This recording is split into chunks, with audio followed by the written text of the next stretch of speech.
Jésus était-il un révolutionnaire, un communiste ou un anarchiste? La question elle est un petit peu provoque, c'est vrai, et probablement anachronique, mais elle n'est pas innocente du tout. Depuis la naissance du mouvement socialiste au 19e siècle, beaucoup ont souhaité présenter Jésus sous les traits d'un révolutionnaire. Du socialiste utopique Étienne Cambé, à la récente vidéo de Paco Mtier-Le-Mans, ou encore à la une du journal L'Humanité, en passant par les portraits du Christ dépeint sous les traits de Che Guevara dans les années 60-70, ou encore le graffiti, le Christ seul révolutionnaire devant la Sorbonne, immortalisé par une photo d'Henri Cartier-Bresson, on est face à un motif assez récurrent dans l'histoire de la gauche et de l'extrême gauche. Jean Jaurès lui-même écrivait dans La question religieuse et le socialisme en 1891 « Le socialisme pourra renouveler et prolonger dans l'humanité l'esprit du Christ ». Alors avec Timothée de Roglio, donc mon co-auteur sur cette vidéo, on s'est dit que ça valait le coup de prendre la question au sérieux.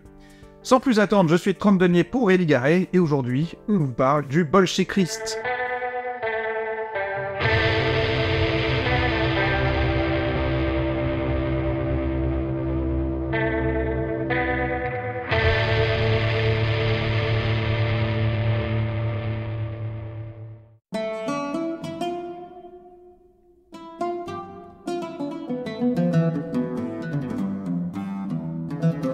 Bon, bien entendu, la question qu'on se pose aujourd'hui, elle est très anachronique, donc on va d'emblée la reformuler. Plutôt que de regarder qui était Jésus au regard de la doctrine marxiste ou anarchiste contemporaine, on va tout simplement se demander, est-ce que Jésus était porteur d'une forme de révolte contre les structures du pouvoir en place à son époque? Je dois encore préciser que si l'historicité du Christ, elle fait plus vraiment débat auprès des historiens, les détails de sa vie, eux, ils restent globalement indéterminés et ils relèvent de la foi. Les récits au sujet de la vie de Jésus qui sont présents dans le Nouveau Testament, ils sont de nature hagiographique et ils sont de plus issus de témoignages oraux qui ont par la suite été couchés sur papier, et donc il est difficile d'un point de vue historique de savoir ce qui s'est véritablement passé ou non, précisément. Donc dans le cadre de cette vidéo, on va s'appuyer sur ces écritures en les prenant telles quelles, et puis on va s'appuyer également sur les travaux des historiens pour éclairer le contexte de l'époque.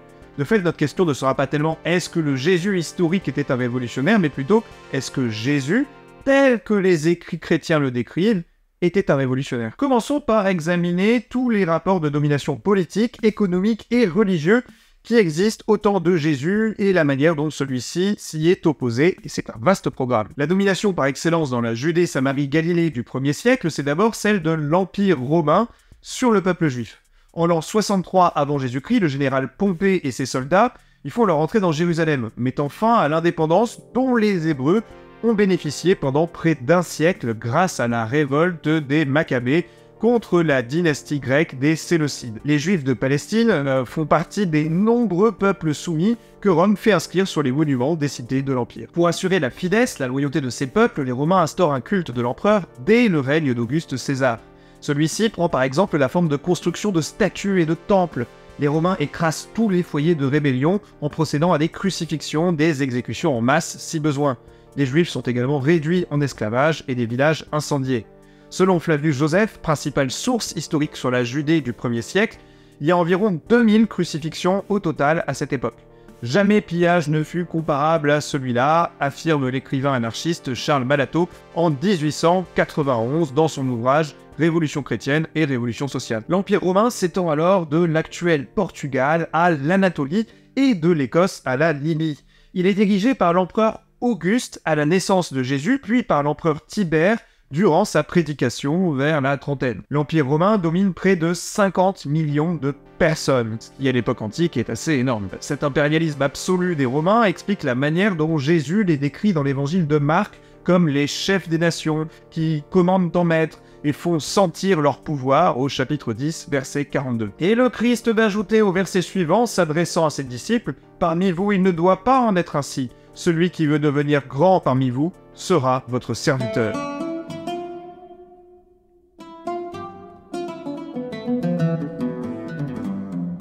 Cependant, la région n'est pas occupée militairement par les soldats romains. Si des légionnaires sont bien présents, ils sont relativement peu nombreux dans ce petit pays par rapport à la Syrie voisine. L'empereur préfère habituellement s'appuyer sur des dirigeants locaux, issus des peuples soumis, pour maintenir sous son contrôle ses territoires. Rome a divisé l'empire en provinces, chacune dirigée par un gouverneur chargé du maintien de l'ordre, de la collecte des impôts et de la justice. Ainsi, tout en étant occupée par Rome, la région conserve en même temps les institutions juives ancestrales. Deux autorités se superposent, même si l'une est bien sûr soumise à l'autre. Ces deux autorités ont de surcroît des philosophies globalement opposées. Alors que chez les Romains ou les Grecs, la religion est subordonnée à l'État, sur le modèle de la religion civique, chez les Juifs, depuis les réformes de Josias, au 7e siècle avant notre ère, la religion a eu tendance à prendre une importance qui lui permet de supplanter d'une certaine façon le pouvoir politique. Si jusqu'à la création de la province romaine de Judée en l'an 6, la Judée est une annexe de la province de Syrie, donc directement sous contrôle romain, la Galilée, où grandit Jésus, est sous un autre statut, celui d'État vassal autonome, comme une version miniaturisée de l'impérialisme romain dans les récits chrétiens. Jésus vient au monde peu avant la mort d'Hérode le Grand, qui a régné 4 décennies sur la Galilée et s'est proclamé roi des Juifs. La figure de Hérode le Grand est très complexe et l'image qu'il laisse dans l'histoire est contrastée entre visionnaire et bâtisseur d'un côté, et puis tyran paranoïaque de l'autre. Il s'est proclamé roi de Judée avec l'appui du Sénat romain, mais a eu à faire face à de nombreuses contestations de son règne. C'est à lui que l'on doit la reconstruction et l'embellissement du temple de Jérusalem, qui lui permet d'affirmer sa puissance. Son règne est vécu comme particulièrement brutal par les Juifs.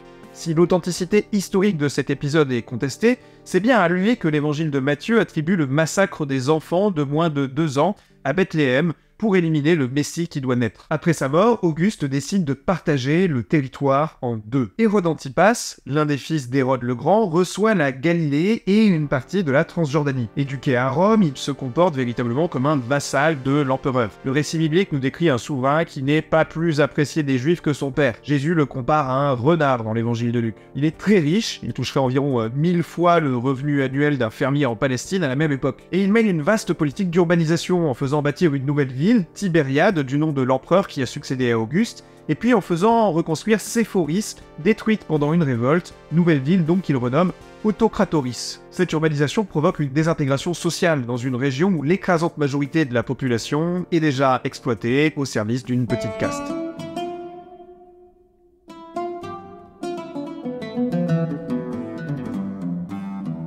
La Galilée où grandit Jésus de Nazareth, fils d'un artisan, est un pays très vert et très fertile.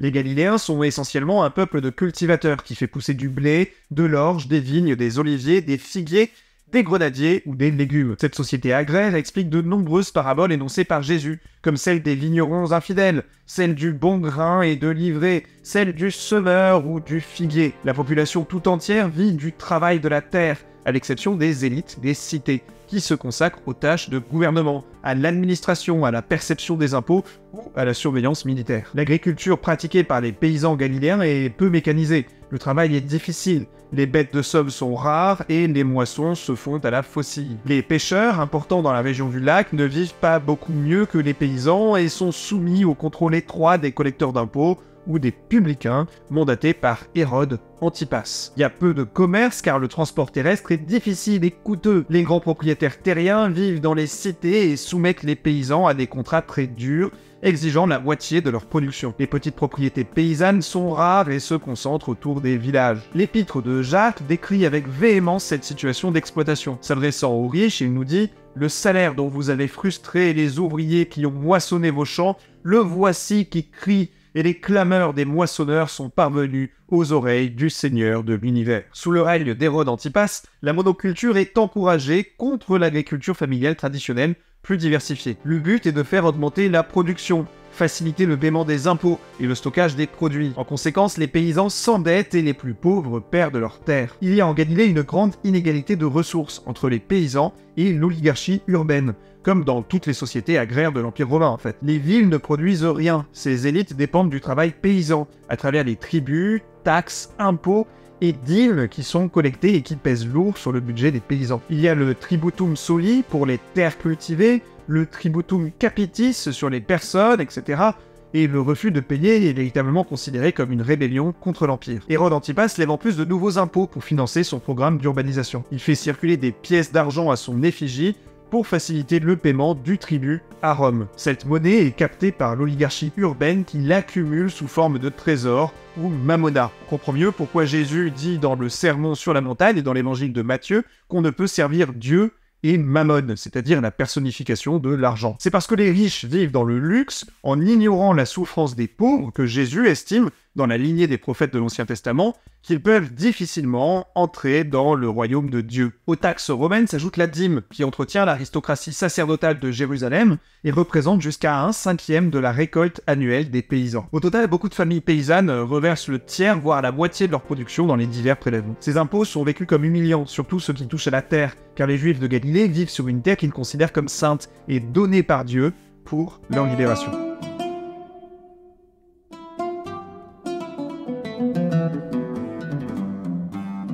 La Judée et la Galilée sont des régions profondément juives.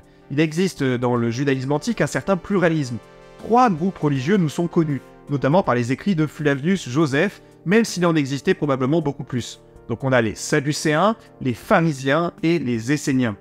Les Sadducéens étaient une caste sacerdotale issue de l'aristocratie qui gérait le temple à Jérusalem. Leur pratique religieuse était basée uniquement sur le texte de la Torah. Les pharisiens, quant à eux, sont un groupe particulièrement complexe à analyser, car les sources chrétiennes sont très critiques à leur égard, tandis que les sources juives sont très élogieuses. On sait d'eux, en tout cas, qu'ils se distinguaient des Sadducéens par une pratique religieuse fondée sur des traditions orales supplémentaires par rapport à la Torah écrite. C'est ce que le judaïsme rabbinique nommera Torah orale et qui constitue les prémices du Talmud. Du côté chrétien, on nous décrit un Jésus qui s'affronte souvent aux pharisiens. Il dénonce ce qu'il considère être leur hypocrisie vis-à-vis de la loi juive. Selon lui, ils défendent une application rigoureuse de cette loi sans forcément la respecter eux-mêmes. L'historiographie actuelle discute beaucoup de la question de la réalité de ce qu'étaient les pharisiens à cette époque. Mais ça nous emmènerait trop loin par rapport au sujet de la vidéo que de rentrer ici dans les détails. Passons donc au 3e groupe, qui est celui des Esséniens, qui nous sont décrits par Flavius Joseph comme étant des ascètes vivant coupés du monde.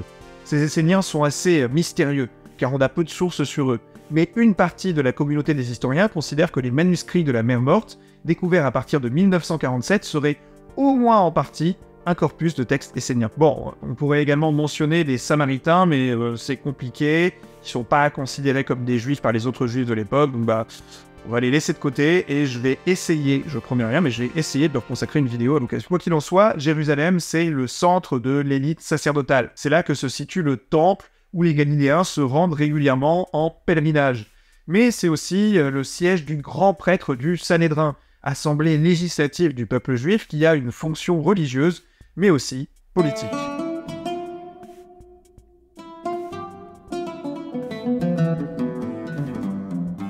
Il serait d'ailleurs illusoire de voir la Judée et la Galilée du 1er siècle comme un territoire paisible et soumis dans une passivité totale vis-à-vis de l'occupant romain et de l'exploitation économique. Il y a au cours de l'enfance de Jésus des révoltes paysannes et des soulèvements politiques parfois très proches de Nazareth. Tous sont réprimés très brutalement par Rome. Le théologien argentin Ariel Alvarez Valdez distingue 3 types de soulèvements: messianique, théocratique et prophétique. En ce qui concerne les soulèvements messianiques, il s'explique par le fait que les Juifs vivent dans l'espérance d'un Messie qui les libérera, y compris qui les libérera de l'exploitation. Plusieurs chefs rebelles armés, comme Simon de Bérée ou Antronge, tentent de camper ce rôle. Tous sont réprimés dans le sang. Du côté des soulèvements théocratiques, on peut parler des Zélotes. Ce mouvement politico-religieux dérivé des pharisiens, fondé par Judas le Galiléen, un prêtre de Jérusalem, incitant la population à ne pas payer ses taxes. C'est un mouvement qui gagne en popularité. Ils admettent aucun pouvoir terrestre et détournent les redevances religieuses destinées à Jérusalem pour financer leur rébellion. D'après Flavius Joseph, ils ont une véritable passion pour la liberté, du fait qu'ils n'admettent que Dieu comme seul souverain et maître. C'est pourquoi ils sont qualifiés de théocratiques, au sens antique du terme. Plusieurs intellectuels, comme le philosophe allemand Hermann Samuel Reimarus en 1778, le professeur de religion comparée britannique Samuel George Frederick Brandon en 1976, ou plus récemment encore l'universitaire irano-états-unien Reza Aslan en 2013, ils assimilent tous Jérusalem lui-même à la rébellion zélote. Une thèse qui a pas mal été battue en brèche depuis, il n'empêche que dans l'évangile de Luc, Jésus est accusé devant Ponce Pilate d'empêcher de payer l'impôt à l'empereur, ce qui peut clairement être vu comme une référence à Judas le Galiléen, le leader d'une révolte antifiscale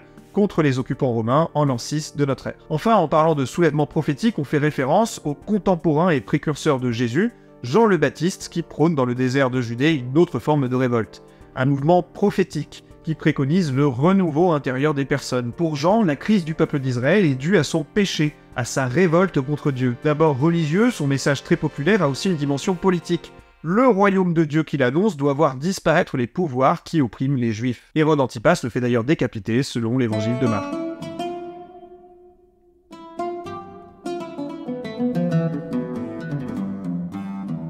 Alors, parmi ces trois courants rebelles, auxquels Jésus s'identifie le plus? En fait, pour le théologien Ariel Álvarez Valdez, Jésus ne choisit ni le messianisme militaire, ni la théocratie des zélotes, ni même le prophétisme de Jean qui le baptise dans le Jourdain. Il propose une quatrième voie.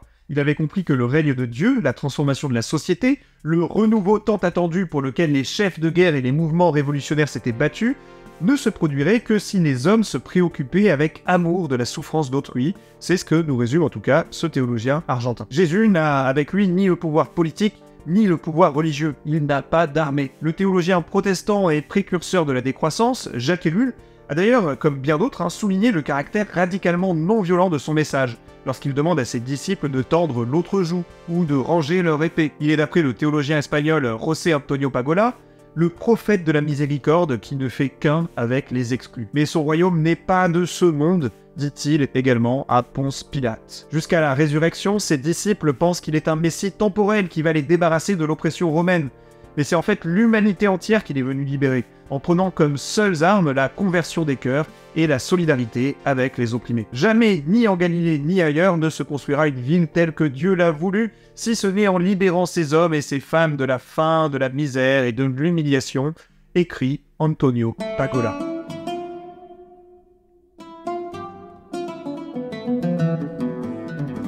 Alors Jésus, était-il un révolutionnaire? Du point de vue chrétien, certainement, mais pas au sens d'un guérillero armé qui voulait remplacer un régime par un autre. Sa révolution nous est décrite dans les textes comme un renversement complet des valeurs. Les premiers deviennent les derniers, et vice-versa. C'est pourquoi il est vu comme un dangereux individu selon Pagola, à la fois par l'Empire romain et l'aristocratie sacerdotale de Jérusalem, c'est-à-dire les puissants de l'époque, qui orchestrent ensemble sa crucifixion. Petite parenthèse au passage, actuellement le fait que le Christ soit mort crucifié ne fait plus vraiment débat auprès des historiens. La question de sur qui repose la responsabilité de sa crucifixion, en revanche, ça fait débat. De nombreux historiens comme Marie-Françoise Balèze ou encore Simon-Claude Mimouni considèrent qu'il est clair et net que seuls les Romains pouvaient assumer une telle condamnation, et que l'existence d'une condamnation des instances juives au sens juridique n'est pas du tout crédible historiquement. Ajoutons aussi que depuis le Concile Vatican II, l'Église catholique a tourné le dos à la doctrine du peuple déicide.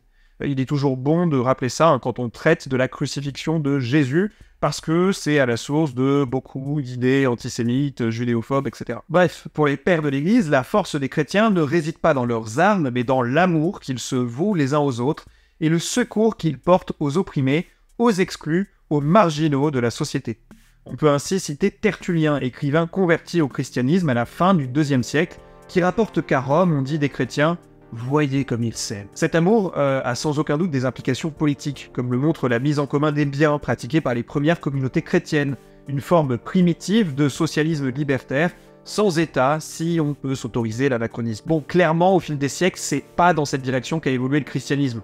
À mesure qu'il s'alliait à son tour au pouvoir politique et économique, il s'est bien plus positionné en défense d'un ordre établi, plutôt que dans le sens de son renversement. Toutefois, certains mouvements ont tenté au XXe siècle de faire vivre l'idée d'un Christ révolutionnaire, comme les Catholic Workers de Dorothy Days aux États-Unis, ou encore comme la théologie de la libération en Amérique latine. Voilà, on arrive au terme de cette vidéo et je tiens à remercier énormément Timothée de Roglodre pour son gros travail sur le script de cette vidéo, et je tiens vraiment à lui présenter mes excuses pour ma lenteur à la réaliser. Timothée donc est journaliste indépendant, spécialisé dans les questions de religion. J'avais eu le plaisir de l'interviewer aux côtés de Jean-Loup Adenor sur ma chaîne Twitch pour parler de la sortie de leur livre Le Nouveau Péril sectaire, une interview que vous pouvez retrouver en rediffusion sur ma chaîne YouTube.